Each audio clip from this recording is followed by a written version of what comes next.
Hello നമസ്കാരം, Geetha's food കോർട്ടിലേക്ക് എല്ലാവർക്കും സ്വാഗതം. അപ്പോൾ ഇന്നത്തെ എൻ്റെ ഫുഡ് എന്തൊക്കെയാണെന്ന് അറിയണ്ടേ? കറികളൊക്കെ ഇതാ വരാൻ പോണു.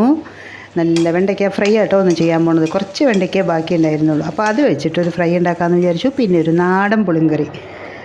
എന്താ പറയുക, ഒന്നിച്ച് വാങ്ങിക്കുമ്പോൾ പച്ചക്കറിയൊക്കെ ബാക്കി വരുമ്പോൾ എല്ലാം കൂടി ചേർത്തിട്ട് ഒരു പുളിങ്കറി, അത് പതിവാട്ടോ എൻ്റെ അടുത്ത്.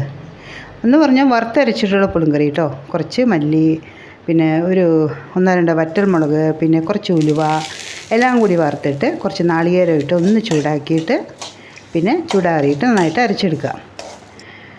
അപ്പോൾ പുളിങ്കറി നന്നായിട്ട് തിളച്ച് വെന്ത് കഴിഞ്ഞു കഷ്ണമൊക്കെ. അപ്പോൾ അതിലേക്ക് പുളി ഒഴിച്ചു, പിന്നെ ഈ തേങ്ങയും കൂടി അരച്ച് ചേർക്കണം. അപ്പോൾ കുറച്ച് എരിവ് കുറവായതുകൊണ്ട് കുറച്ച് മുളക് പൊടിയും കൂടി ഇട്ടു. പിന്നെ നമ്മുടെ വെണ്ടയ്ക്ക ഫ്രൈ അങ്ങനെ ആയിക്കൊണ്ടിരിക്കണു.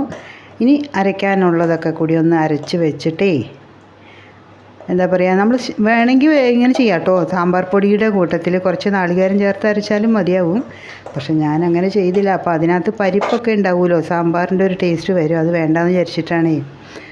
മല്ലിയും മുളകും മാത്രം, പിന്നെ കുറച്ച് ഉലുവയും കൂടി മാത്രം അരയ്ക്കുമ്പോൾ അതിൻ്റെ ഒരു പ്രത്യേക ടേസ്റ്റാണ്. പിന്നെ കടുകും വറ്റൽമുളകും കൂടി താളിച്ചൊഴിച്ചു. പിന്നെ 2 പപ്പടം കൂടി കാച്ചി കഴിഞ്ഞാൽ ഇന്നത്തെ ഊണിനുള്ള കറികളൊക്കെ റെഡിയായി കഴിഞ്ഞു. അപ്പോൾ ചെറിയ പപ്പടം കേട്ടോ, ചെറിയ പപ്പടം വാങ്ങിച്ചുകൊണ്ട് വന്നിരുന്നു. അപ്പോൾ കുറച്ച് പപ്പടം കാച്ചി വെച്ചു.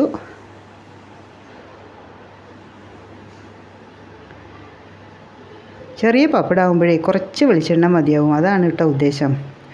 പിന്നെ ഇതെന്താ അറിയോ, ഇത് മണിത്തക്കാളിയില്ലേ, അത് വറുത്ത് വെച്ചതാണ് കേട്ടോ, ഉപ്പിട്ട് ഉണക്കി വെച്ചതാണ്. ഇത് ചുണ്ടങ്ങ എന്ന് പറയും. അത് ഉപ്പിട്ട് ഉണക്കി വെച്ചതാണ്. അത് നമ്മുടെ വയറിനൊക്കെ ഡൈജഷനൊക്കെ വളരെ നല്ലതാണ്. അതുകൊണ്ട് ഞാൻ വറുത്ത് വെച്ചിരിക്കണം കേട്ടോ. ഇത് വെച്ചുകൊണ്ടുള്ള കറിയൊക്കെ ഉണ്ടാക്കാറുണ്ട്. അപ്പോൾ എൻ്റെ ഊണിനുള്ള കറികൾ എന്തൊക്കെയായിരുന്നു?